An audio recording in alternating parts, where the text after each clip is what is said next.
Au dîner de Noël, mon grand-père a fait glisser 3 enveloppes blanches sur la table en disant « Un petit cadeau de Noël pour chacun de vous ». Les couverts sont restés figés en l'air. Mes parents ont éclaté d'un rire forcé, de ceux qui comblent le silence.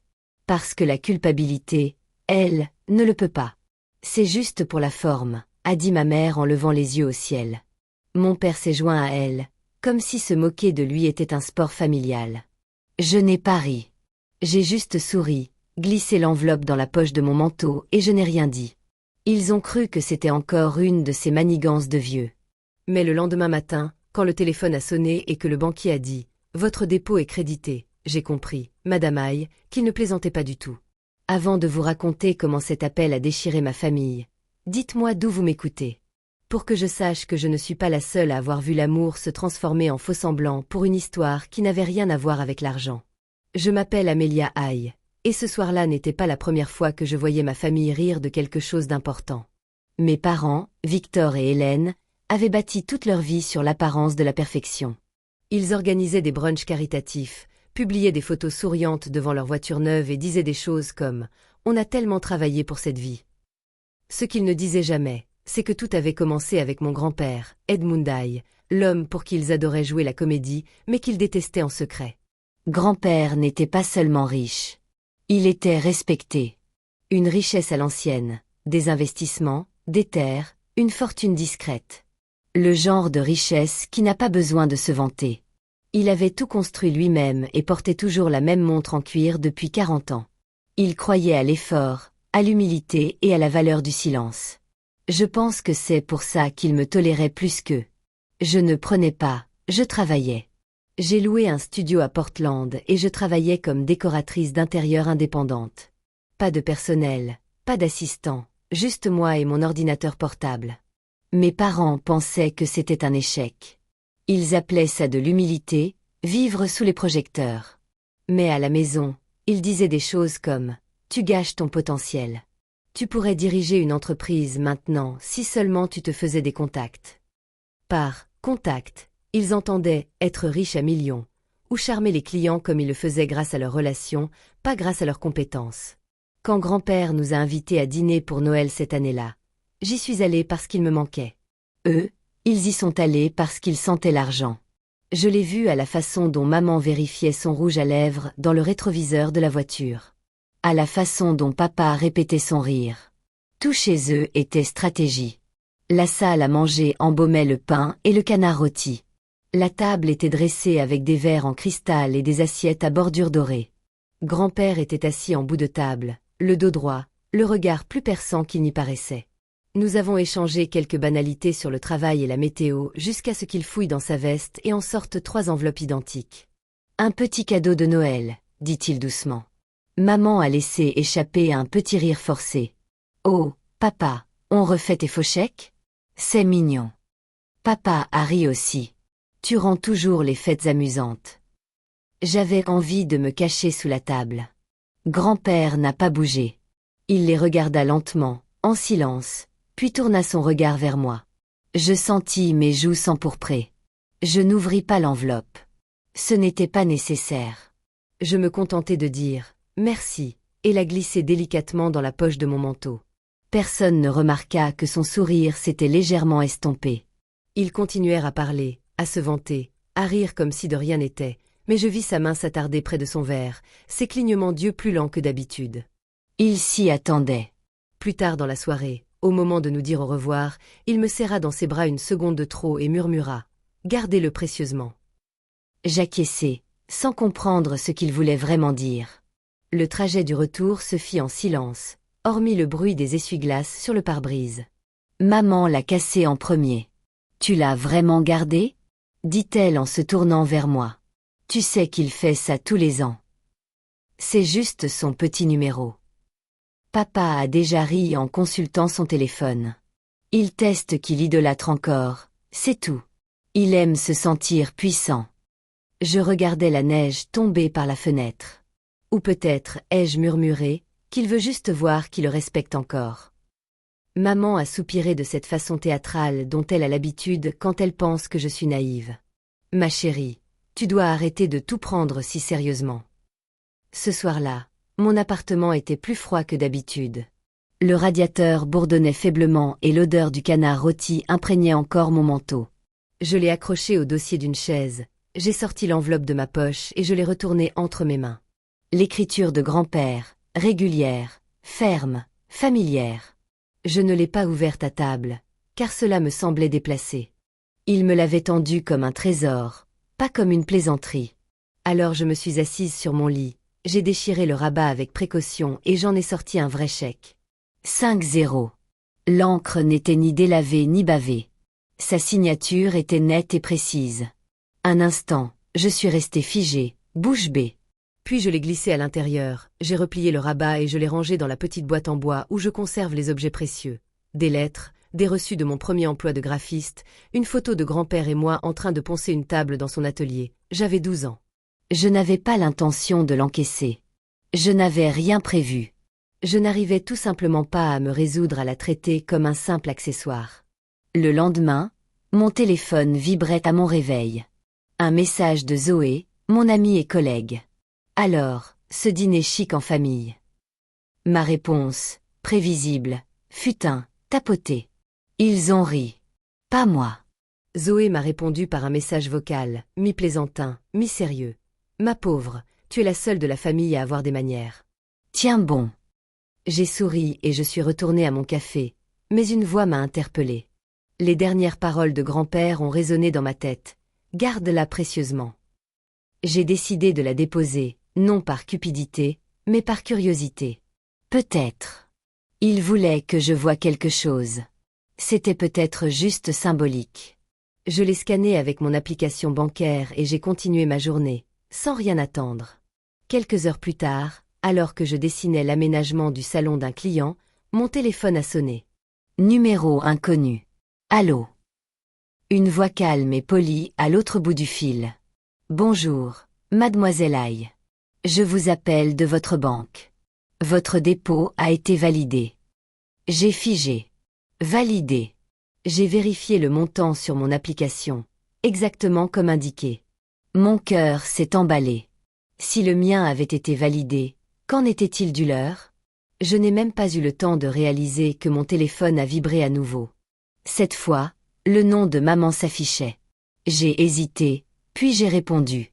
Sa voix était sèche et tremblante, comme lorsqu'elle est en colère, mais qu'elle fait semblant de ne pas l'être. As-tu parlé à ton grand-père aujourd'hui? Non, ai-je répondu lentement. Pourquoi? Parce qu'il y a un problème avec les chèques. La banque a dit que les nôtres étaient bloqués. Ils ont dit. Elle a marqué une pause, baissant la voix comme si j'avais fait quelque chose de terrible. Ils ont dit. Le tien est passé. Je suis restée silencieuse. Mon silence semblait l'énerver encore plus. Tu l'as appelé? Tu lui as dit quelque chose? Non, maman. Je l'ai juste déposé. Eh bien, il fait encore du favoritisme, c'est évident, s'exclama-t-elle. Il nous punit parce qu'on a réussi à tourner la page. J'avais envie de dire non. Il te punit parce que tu te moques de lui. Mais je ne l'ai pas fait. Je l'ai juste écouté respirer dans le téléphone, frénétique et sur la défensive, comme si elle essayait de réécrire l'histoire avant que quiconque ne le fasse. Plus tard dans la journée, papa a appelé. Son ton était plus froid. Ta mère est contrariée. Tu aurais pu nous dire que tu l'avais déposé. C'était un cadeau. J'ai répondu, c'est comme ça qu'on traite les cadeaux. Ne fais pas l'innocente, Amélia. Il est vieux. Il ne sait plus ce qu'il fait. Vieux. Ce mot résonna comme une gifle. Ce soir-là, grand-père m'appela. Sa voix était calme, posée, rien à voir avec la leur. La banque t'a contacté, ma chérie. Oui, répondis-je. Ils ont dit que le problème était réglé. Bien. Un silence. J'entendais le crépitement de son feu de cheminée à l'autre bout du fil. Ne t'inquiète pas pour tes parents. Certaines leçons sont plus longues à apprendre. Je ne lui demandai pas ce qu'il voulait dire.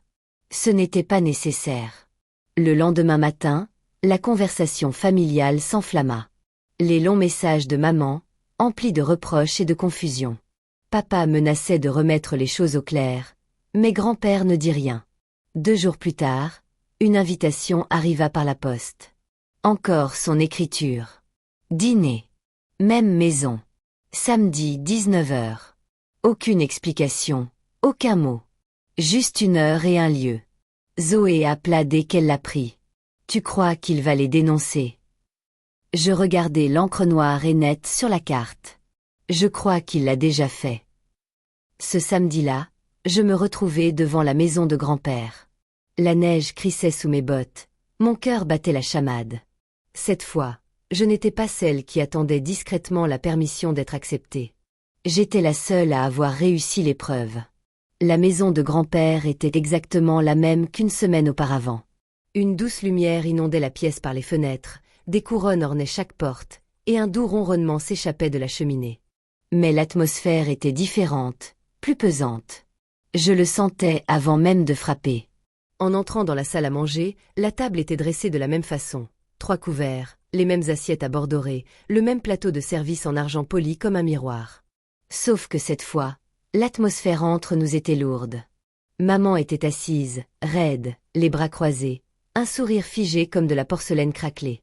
Papa faisait défiler son téléphone, mais jetait sans cesse des coups d'œil vers le couloir, attendant l'arrivée de grand-père. Le bruit de pas lent les fit lever les yeux. Grand-père entra, calme et déterminé, portant une fine pile de papier. Il ne nous salua pas. Il n'avait même pas l'air en colère, juste résolu. « Je ne vous retiendrai pas longtemps, » dit-il en posant les papiers sur la table. « Vous trouverez chacun votre nom sur la table. Les relevés bancaires ont été imprimés ce matin. » Maman cligna rapidement des yeux. « Papa, ce n'est pas drôle. Tu nous as humiliés. Le guichetier a dit que vous aviez bloqué nos chèques. » Il hocha la tête une fois. « C'est exact. » Silence. « Pourquoi ?» demanda papa. « Si c'était une sorte de test, c'est cruel. » Grand-père me regarda, puis les regarda de nouveau. « Ce serait cruel de vous laisser croire que le respect est facultatif. » La voix de maman trembla. On ne voulait rien dire de mal. On plaisantait. « Plaisanter ?» l'interrompit-il. « Quand vous avez ri d'un cadeau que je vous ai offert, vous vous êtes moqué de moi. Vous vous êtes moqué des années qui ont permis de le construire. » Elle déglutit difficilement. « On le pensait vraiment, » dit-il. « Vous pensiez. » Elle. Il fit un signe de tête vers moi, sentit. Le silence retomba dans la pièce. Un crépitement dans la cheminée crépita dans un coin et, pendant un instant, ce fut le seul bruit. Je ne dis rien. Je n'en avais pas besoin. Papa se recula sur sa chaise. Ce n'est pas juste. Tu sais, on t'a aussi soutenu. Tu exagères. Grand-père haussa un sourcil. Mon soutenu. Tu as pris mon argent et tu as appelé ça l'indépendance. Tu t'es construit une image, pas une vie. Maman, il éclata en sanglots. Des sanglots qui n'étaient pas de la tristesse, mais de la peur. Tu ne peux pas nous abandonner comme ça. Il se laissa aller en arrière sur sa chaise. Je l'ai déjà fait. Le visage de papa s'empourpra. Tu vas le regretter. Le ton de grand-père s'adoucit légèrement. Non, mon fils. Je regrette d'avoir élevé un homme qui accorde plus d'importance aux apparences qu'à l'honnêteté. Il se tourna vers moi. Amélia. Mon cœur fit un bond. Oui, grand-père. Il me tendit un dossier. Ceci est pour toi. J'ai transféré la pleine gestion du fonds et des biens à ton nom. Daniel t'aidera pour les formalités administratives. Maman releva brusquement la tête. Quoi? Il ne broncha pas. Vous avez toujours vos maisons, vos emplois, vos vies. Ce que vous avez perdu, c'est ma conviction que vous compreniez ce que signifie la famille. Papa se leva, serrant si fort le dossier de sa chaise que ses jointures blanchirent. Tu la récompenses pour ne rien avoir fait. Grand-père éleva enfin la voix, tranchante comme le tonnerre, brisant le calme. Elle a tout fait. Elle a écouté. Elle a respecté. Elle ne rit pas. L'écho de ses paroles emplissait la pièce. Personne n'osait respirer. Puis, doucement, il prononça la même phrase qui allait tout anéantir. Maintenant, je sais qui est réel. Ces mots résonnèrent comme un verdict. Final, incontestable. Maman s'affaissa sur sa chaise. Papa détourna le regard, sa colère s'apaisant, laissant place à une autre forme de tension, ou peut-être à la honte. Je restais immobile, incapable de bouger, le cœur battant la chamade, partagé entre le chagrin et la lucidité. Après un long silence, grand-père se leva. Le dîner est au four. Vous pouvez rester manger si vous pouvez encore vous asseoir à cette table, honnêtement. Il quitta la pièce. Maman commença à rassembler son sac. Papa marmonna quelque chose à propos d'une manipulation incroyable et sortit en trombe. La porte d'entrée claqua. Le silence retomba dans la maison, seul le tic-tac de l'horloge rythmait le temps. Je contemplais les assiettes intactes, la douce lumière faisant scintiller l'argenterie.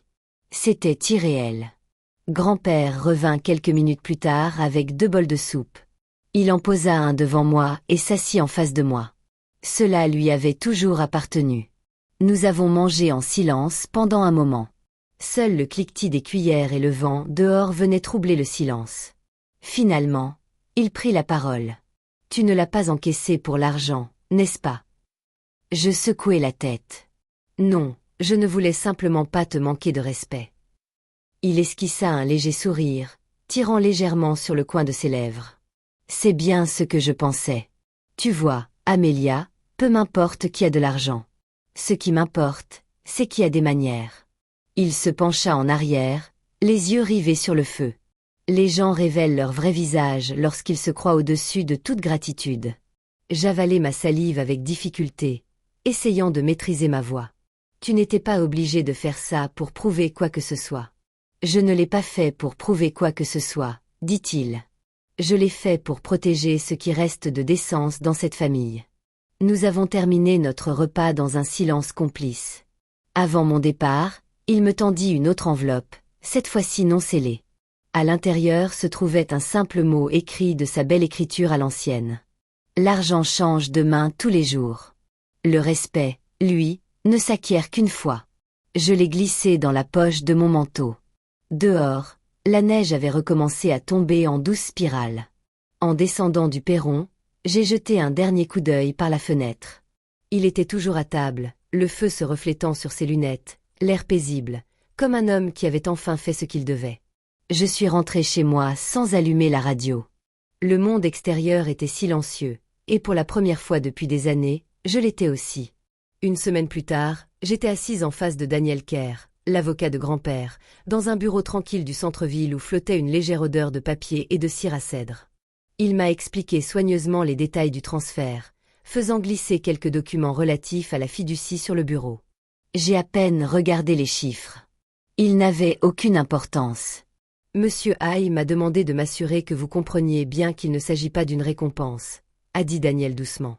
C'est une responsabilité. J'ai acquiescé. Il me l'avait déjà appris. Dehors, à travers la vitre givrée, la ville continuait de tourner comme si de rien n'était, mais tout avait changé. Mes parents n'avaient pas appelé depuis cette nuit-là. Maman m'avait envoyé un court SMS. « J'espère que tu es heureuse. » Je ne l'étais pas. Il n'y avait plus rien à dire. Lorsque je suis retournée voir grand-père, il était dans son bureau, en train de lire près du feu. La lumière faisait briller les bords de ses lunettes lorsqu'il leva les yeux. « J'espère qu'elles vont bien, » dis-je. « Elles iront bien, » répondit-il. Parfois, la vérité doit faire mal avant de guérir. Nous n'avons pas parlé d'argent. Nous avons parlé de mon travail, de mon prochain projet, de ces projets de jardinage pour le printemps. J'avais l'impression de respirer à nouveau. Avant mon départ, il murmura une dernière chose, presque pour lui-même. Un chèque n'est qu'un bout de papier, Amélia, tant que tu n'as pas décidé de sa valeur. Je suis rentrée chez moi en voiture, dans la pénombre, ces mots résonnant dans ma tête. La neige avait fondu, mais quelque chose en moi s'était apaisé, solide et serein, comme le respect, trouvant enfin sa juste place. Il pensait que le chèque était faux. Mais ce soir-là, la seule chose fausse, c'était leur amour. Je n'ai rien gagné. J'ai simplement cessé de me perdre à essayer de gagner leur approbation. Maintenant, chaque fois que je passe devant la banque en allant au travail, je repense à ce moment, à l'appel, au silence, à la vérité qui a fini par éclater au grand jour. Certaines leçons ne s'offrent pas en cadeau. Elles se présentent sous forme de chagrin, et elles vous marquent plus longtemps que l'argent ne le pourrait jamais. Si vous avez déjà appris ce que coûte vraiment le respect, Partagez cette histoire et dites-moi ce que vous auriez fait à ma place.